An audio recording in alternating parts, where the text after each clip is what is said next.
Today's Frugal Friday video is going to be for the Whisperlight Mini Carry. This is from Scroll and Turquoise. I was on Facebook a few weeks ago and someone had commented that they were looking for a certain type of bag just to carry their phone, and they posted a picture. They were asking for patterns that might look similar to it. Several people commented saying that they did not know a pattern like that, but they would be interested in one if anyone did find one. Well, the designer Scroll and Turquoise saw the post, commented that they could write up a free pattern. Just give them a few days, they would write it up, and then they would share when they have it ready. I think it was maybe 2 or 3 days later, they commented back that they had the pattern available, they were offering it for free, and that is what we're making today. For her to write a free pattern in just a day or two, I assumed it would be very simple and just basic, which is fine, but I feel like this one is so much cuter than I imagined it would be. I actually really like the way it looks. This will be my first version of sewing it. Whenever she posted the pattern, I immediately printed it out and started picking out fabrics and cutting everything out. For those people who are not on Facebook, this pattern is available for free on her website. So this is one that you do not need to be on Facebook in order to get. Let's go quickly through the pattern pieces and let's just start sewing this up. So the first thing I have a raw edge material. This is a piece of vinyl that I'm using for a swivel hook connector. If you do not have any vinyl or cork or anything raw edge in your home, you can make this out of woven. You would just have to fold the raw edges to the middle. Make sure you would choose a size for the swivel hook that you have. I'm using 3/4 of an inch swivel hook just because this is a small bag and I didn't want this to be too big. You could use a 1/2 inch, you could use 1 inch swivel hook. Just make for sure that your connector will fit. I'm not doing anything to prep this connector where it's such a small piece. I'm just going to have it folded wrong sides together with that swivel hook on it, and then we'll attach it to the bag a little bit later. For the D-ring connectors, this is going to be what attaches the strap to the bag. I have 2 D-rings. I'm using 3/4 of an inch size. You could use whatever size you want. You would just have to adjust, but I feel like the 3/4 size is perfect for this size of bag. But you get the pattern piece, cut out the fabric. I'm using a woven, and then I just folded those long edges to the middle. What I will do is I will top stitch down each long edge, and then I will cut this piece in half, and then I will slip a D-ring on and fold it in half. So that will be how I prep these strap connectors. You will have 2 pieces that look like this. This is your top panel, and you're going to have one for your front and back exterior. But just so you know, it's actually going to be this way. So the bigger side, the wider side, is actually the top. So if you're cutting yours directional, you want your print to be going this way with the larger portion at the top of the bag. The pattern does give you a separate pattern piece for the interfacing so that it's kept out of the seam allowance. You'll have 2 of these. This is going to be the slip pocket piece. It's a cute little pocket on the front. It's going to be more of a pushed out pocket, so a little more 3D than just a flat pocket. You can see I have the 2 pieces right sides together. You're going to only add interfacing to one of the pieces. So that's going to be my front piece, my exterior piece. On the other piece, I did not add any interfacing. That's what the pattern requires. The interfacing is once again kept out of the seam allowance. In the pattern direction, she tells you to place this piece right sides down so you're looking at the wrong side. Then you go to the left and you make a line. You go to the right and you make a line, and then you use your ruler to connect those, and that will make this diagonal line here, and this is going to be the line that we actually sew on. So I have these 2 pieces clipped together, right sides together, but I'll just sew across this line, and then I will trim off this extra. This will be one of the first things I sew along with that strap connector. For my exterior pieces, I will have 2 pieces that look like this. This will be my front, the other piece will be my back. On each of these pieces, I do have a layer of interfacing. I'm using Royal Pixie Light only in all of these pieces. You have a pattern piece for the full front and back panel, but also for the interfacing to keep it out of your seam allowance. This will be the piece where the top panel connects to. If you look at this, you can see that the smaller side is what fits this panel. If we had this bigger area to attach to this panel, you could see it wouldn't work. It's too big. So it kind of helps you to know, but we're just not used to seeing it flare out at the top. We're not attaching the top panel to the front exterior piece just yet. We're going to set this one aside to wait. But we are going to go ahead and clip it to the back. So we will be sewing along this top edge all the way across here. Again, it's the smaller side of that top panel. This will be something else that I do first whenever I'm completing these steps. The only other pieces we have will be the lining pieces. Here is my lining pieces. I have them clipped right sides together. I did deviate on the pattern on this. The pattern does not call for any interfacing on your lining, but my lining was so thin it was see-through. It really needed something, so I did add a layer of the Royal Pixie Light, kept it in the seam allowance on this piece on both lining pieces. I just felt it needed it because it was so thin and flimsy. In the pattern, you're going to get a pattern piece that is only for marking the sewing lines on your lining. You line up the pattern piece at the top of your lining panels, then you trace on your sewing line. There's a spot on your pattern piece for tracing that says A and B. I marked those lines. We will leave this section in between A and B unsewn because that's how we'll turn our bag in the end. So I went ahead and drew the sew line on there, but I made the mark so that I know not to sew in between these two pieces. This is going to be another pattern piece that I sew right away. So this pattern comes together really quick because you clip several things together and kind of prep them, and then you can sit down at your sewing machine and sew all these pieces all at once. So now that we have them prepped, ready to sew, let's go ahead and sew these pieces to get this pattern started.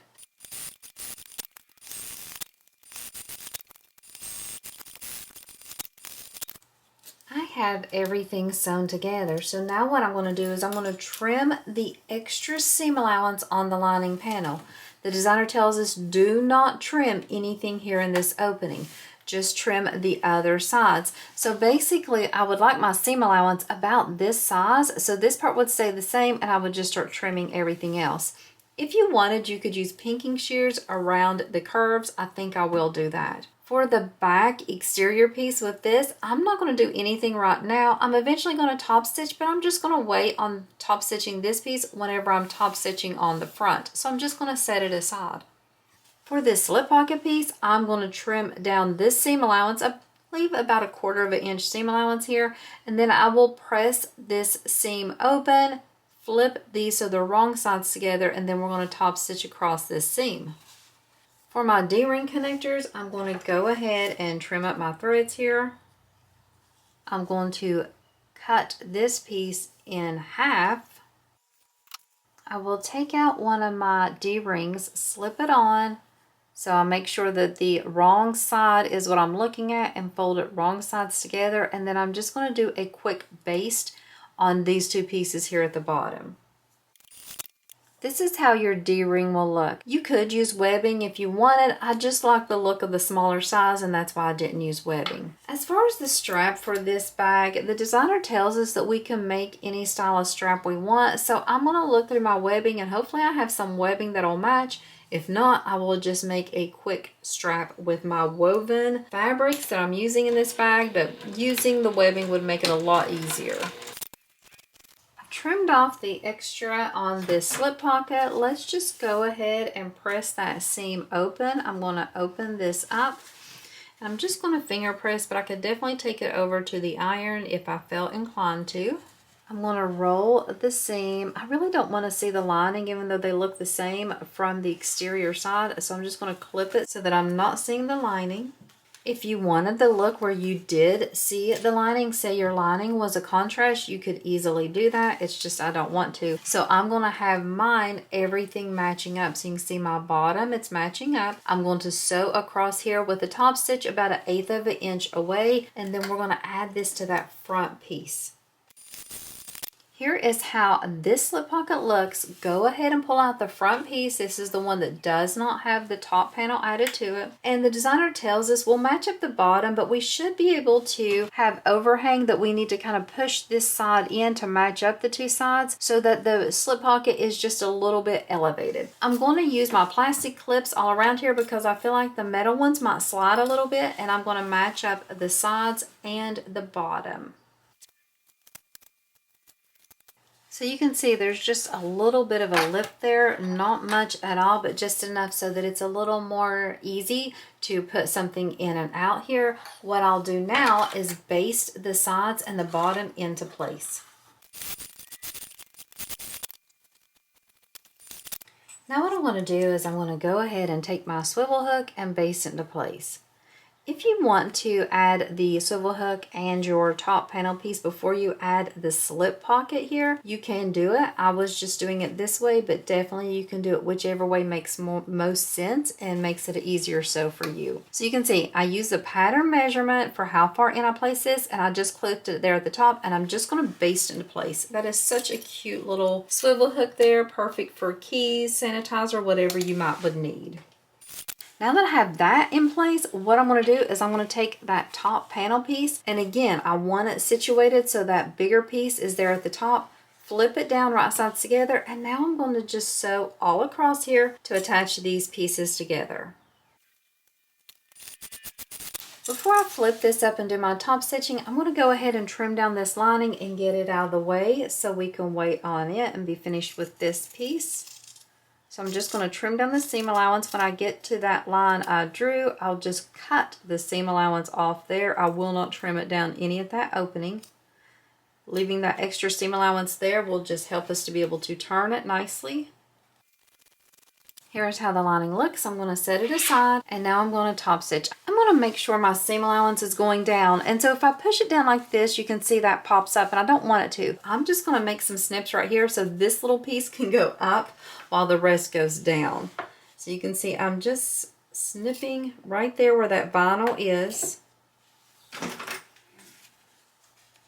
And so the rest of my seam allowance can go down. So I'm still top stitching over that swivel hook, but this time the seam allowance is going up, so it's not creating any extra bulk. This is how mine looks. I can see where it would be easier to have the slip pocket added after you do the top stitching, so you might want to do it that way. I can see where that would make it a lot easier than what I'm doing. On this piece, what I'm going to do is I'm just going to push that seam allowance down just like I did on the front, and top stitch with the seam going down, top stitching on this bottom panel just to have everything secured. Now it's time to start putting everything together. We're going to take our two exterior pieces, just place them right sides together, and we're going to clip all around here. The designer does give us a template to trace on the sewing lines so that we can make these curves a little bit easier, so definitely use that if you want. I'm just going to follow the seam allowance and sew around that way. So now that I have everything clipped, I'm going to start sewing here at the top and use the seam allowance given the pattern and go all the way around the bottom, back up the other side. We'll of course leave this top part open. Now that we have the two exteriors sewn together, let's use pinking shears around these curves just so we can guarantee a smoother finish. So my exterior's done. I have the lining. I need to add my connectors here to the lining piece, so I'm just going to open up that seam, finger press it flat, take one of my connectors and center it over that seam, and then just baste into place. So I'm just opening up this lining, and then I'm going to remove my clips once I'm over to the sewing machine and just really look to make for sure this connector looks straight, and I'm going to sew it into place. I'm going to do a couple rows of stitching because I know this is an area that I tend to get poor results on because I tend to get them crooked. So I'm just going to kind of go back and forth a few times here. And repeat that same step on the other side, and then it's time to put the exterior in this lining and sew it together. So we will turn our exterior right sides out, but we will leave our lining wrong sides out. So here's the lining. Let's turn this wrong sides out, and then we will smush this exterior into that lining. My exterior looks so super cute. I'm just going to slowly stick it into the lining here. Take your time, push it all the way in there, and then match up your seams. Make sure your D-rings are pointing down so you don't hit them. Start here at the side, start clipping all the way around. So here is how it looks now. I'm going to sew all around this perimeter. Note the seam allowance is different on this step. After we sew around here, we're going to turn it through the opening. We'll close up the opening, and then we'll just top stitch around the top of the bag.